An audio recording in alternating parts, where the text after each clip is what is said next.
অবিশ্বাস্য, অকল্পনীয়, অবর্ণনীয়, কোনো সংজ্ঞাই যেন যথেষ্ট নয় এই দৃশ্যকে বর্ণনা করার জন্য।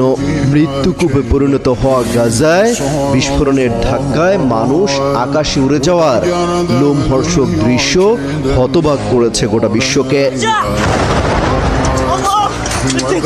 সম্প্রতি গাজায় ইসরায়েলের নৃশংসতার একটি ভিডিও ভাইরাল হয়েছে, যেখানে দেখা যায় ফিলিস্তিন ভূখণ্ডে ইসরায়েলের বোমা এসে আঘাত করছে।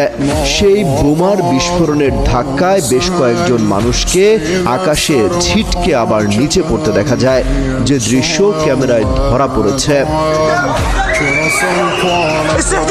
সামাজিক যোগাযোগ মাধ্যম ব্যবহারকারীরা সেই ভিডিও শেয়ার দিচ্ছেন এবং কাঁদছেন। কেউ কেউ নীরব প্রতিবাদও করছেন, প্রতীকী ছবি এঁকে প্রতিবাদ জানাচ্ছেন অনেকে।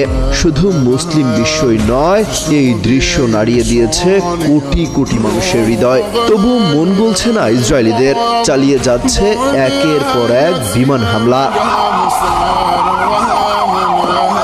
ভাইরাল সেই ভিডিও নিয়ে নিজের ভেরিফাইড ফেসবুক পেজে একটি স্ট্যাটাস দিয়েছেন জনপ্রিয় ইসলামিক আলোচক শায়খ আহমদুল্লাহ। তিনি লিখেছেন, ঝোড়ো হওয়ার গাছের শুকনো পাতা যেভাবে আকাশে উড়ে যায়, বোমার আঘাতে পবিত্র ভূমির মানুষদেরকে সেভাবে আকাশে উঠতে দেখল বিশ্ববাসী।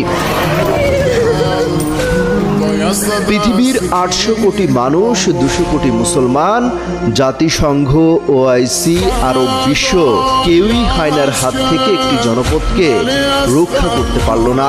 বরং সবাই রোমের কোলোসিয়ামের গ্যালারিতে বসে গ্ল্যাডিয়েটরদের মৃত্যু দেখার মতো যেন উপভোগ করছে এই বর্বরতা। অমিত হাসান রবিন, যুগান্তর নিউজ।